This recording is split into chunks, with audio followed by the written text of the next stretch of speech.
जन्मदात्या आईबरोबरच अनैतिक संबंध, नात्याला काळिमा फासणारी घटना, मुलीने पाहिले म्हणून खून करून पुरले।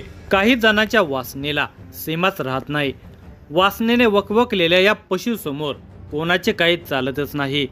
वासनादांना नाती गोतीही कळत नसल्याची भयानक स्थिती आज समाजामध्ये दिसू लागलेली आहे। या कामांधांनी आता आई बहीण या पवित्र नात्यालाही कलंकित केलेले आहे। ज्या घरामध्ये व ज्या नात्यात सुरक्षितता आणि पवित्रता मानली जाते तिथेच विकृतीची विषवल्ली फोपावली तर दाद मागायची कुठे, हा अत्यंत गंभीर प्रश्न आहे। सोलापूरमधील एका नीच पशुने केलेल्या कृत्याने समाजाला मोठा धक्का दिलेला आहे। वासनेने वकवकलेल्या त्या पशुने पत्नीच्या शरीराचे लचके तर तोडलेच, त्याहून नीचपणा म्हणजे त्याने जन्मदात्या आईशी अनैतिक संबंध ठेवले। हे संबंध त्याच्या लहान मुलीने पाहिले। आपले वडील आजीसोबत काहीतरी वाईट करत आहेत हे त्या चिमुकलीच्या लक्षात आले। तिने हा प्रकार आपल्या आईला सांगितला। याचा त्या नराधमाला राग आला। आपले नीच संबंध कोणाला माहीत होऊ नयेत म्हणून त्याने आपल्या लहान मुलीचा जीव घेतला आणि तिला खड्डा काढून पुरले। या धक्कादायक घटनेचा सविस्तर वृत्तांत पुढील प्रमाणे आहे। पण तत्पूर्वी तुम्ही जर ह्या चॅनेलवर जर नवीन असाल तर प्लीज आपल्या ह्या मराठी चॅनेलला नक्की सबस्क्राईब करा।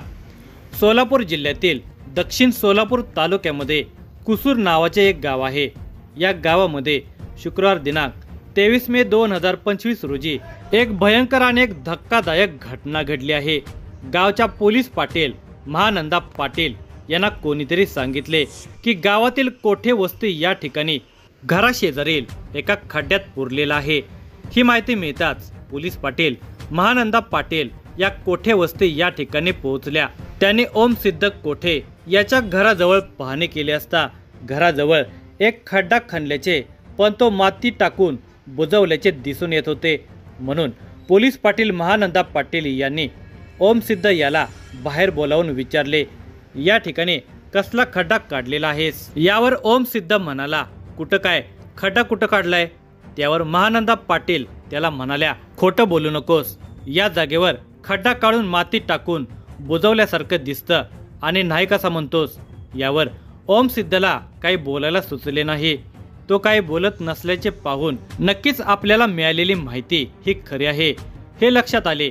तेव्हा महानंदा पाटील याने विचारले, तुझी मुलगी श्रावणी कोठे आहे?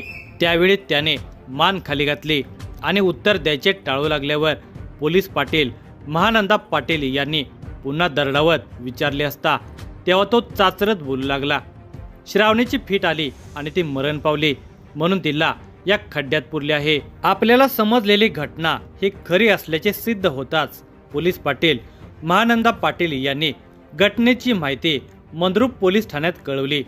माहिती मिळताच सहाय्यक पोलीस निरीक्षक मनोज पवार, उपनिरीक्षक राजू डांगे आपल्या पोलीस सहकाऱ्यांच्या सह घटनास्थळी दाखल झाले। श्रावणीचा मृतदेह खड्ड्यात पुरलेला होता। तो बाहेर काढण्यासाठी तहसीलदारांची रितसर परवानगी घेण्यासाठी तहसील कार्यालयामध्ये या घटनेची माहिती देण्यात आली। काही वेळाने नायब तहसीलदार जितेंद्र मोरे, वैद्यकीय अधिकारी वृषभ कांबळे घटनास्थळी दाखल झाले। पंचांच्या समक्ष खड्डा खोदण्यात आला। खड्ड्यामध्ये श्रावणीचा मृतदेह आढळला होता। तिच्या अंगावर शाळेचा गणवेश होता। अंगाला माती चिकटलेली होती। मृतदेह पाहताच नातेवाईकांनी हंबरडा फोडला। श्रावणीची आई वनिता हिची कुटुंब नियोजनाची शस्त्रक्रिया झाल्यामुळे त्या सोलापूर येथील रुग्णालयात उपचार घेत होत्या। पोलिसांनी मृतदेहाचा तसेच घटनास्थळाचा पंचनामा केला आणि मृतदेह विच्छेदनासाठी शासकीय रुग्णालयामध्ये पाठवून दिला। दरम्यान पोलिसांनी ओम सिद्ध याच्याकडे चौकशी केली तेव्हा त्याने सांगितले की श्रावणीला फीट आल्याने ती मेली आणि मी तिला खड्ड्यात पुरले। ती नैसर्गिकरित्या मरण पावली की तिचा घातपात करण्यात आला हे पोस्टमॉर्टम अहवाल आल्यावरच ठरणार होते। त्यामुळे पोलिसांचे लक्ष त्या अहवालाकडेच लागलेले होते। दरम्यान पोस्टमॉर्टम अहवाल मिळाला। त्यामध्ये श्रावणीचा मृत्यू गळा दाबल्याने झाल्याचे स्पष्टपणे त्यात आढळून आले। एकूणच हा मृत्यू नैसर्गिक नसून घातपात आहे हे स्पष्ट झाल्यावर श्रावणी कोठे हिच्या खून प्रकरणी मंद्रुप पोलीस ठाण्यात सहाय्यक पोलीस निरीक्षक मनोज पवार यांनी फिर्याद दाखल केली। त्यानुसार ओमसिद्ध रेवणसिद्ध कोठे, वय वर्ष 45, राहणार कुसूर, तालुका दक्षिण सोलापूर, जिल्हा सोलापूर याच्या विरुद्ध गुन्हा दाखल करण्यात आला। पोलिसांनी ओमसिद्ध कोठे यास अटक केली। त्याच्याकडे कसून चौकशी केली असता तो सुरुवातीला बोलायला तयार नव्हता, गप्प बसलेला होता। तेव्हा पोलिसांनी श्रावणीची आई वनिता हिच्याकडे ओमसिद्धच्या वर्तणुकीबाबत चौकशी केली असता तिने जे काही सांगितले ते ऐकून पोलिसांना सुद्धा मोठा धक्का बसला। तिने सांगितले की ओमसिद्ध याचे त्याच्या आईसोबत अनैतिक संबंध होते। गेल्या वर्षभरापासून हे संबंध सुरू असून याचे गुपित श्रावणीकडून समजल्याचे तिने सांगितले होते।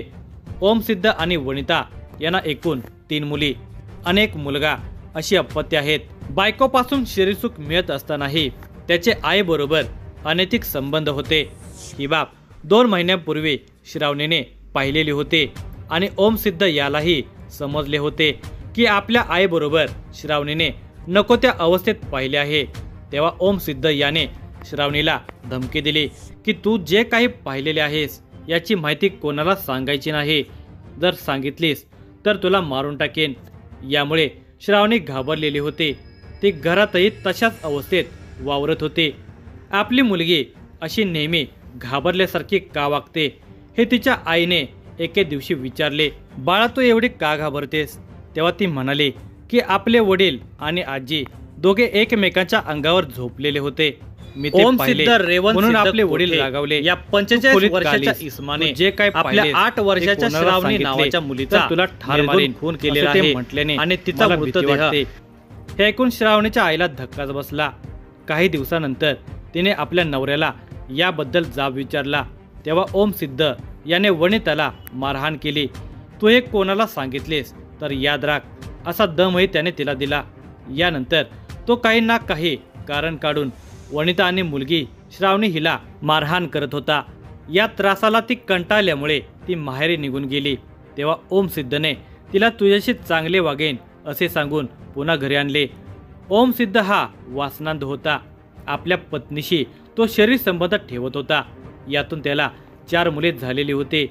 आता पुन्हा मूल नको म्हणून तिने कुटुंब नियोजनाची शस्त्रक्रिया करण्याचे ठरवले। यासाठी तिने सोलापूर येथील रुग्णालयात ॲडमिट होऊन शस्त्रक्रिया करून घेतलेली होती। श्रावणीने पाहिलेली घटना तिने आपल्या आईला अर्थातच ओमसिद्धच्या पत्नीला सांगितल्याचा राग ओमसिद्धच्या मनात होता।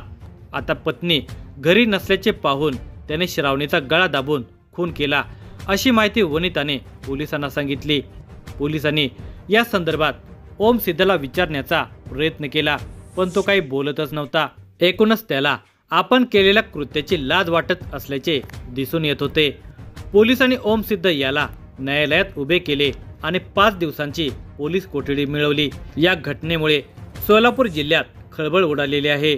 या प्रकरणाचा तपास जिल्हा पोलीस प्रमुख अतुल कुलकर्णी, अपर पोलीस अधीक्षक प्रीतम यावलकर, प्रभारी उपविभागीय अधिकारी विलास यामावार यांच्या मार्गदर्शनाखाली सहाय्यक पोलीस निरीक्षक मनोज पवार, उपनिरीक्षक राजू डांगे, हेड कॉन्स्टेबल संदीप काशीत, शहानूर मुलानी, अविनाश पाटील, विशाल कर्नाळकर, दिनेश पवार यांनी केलेला आहे।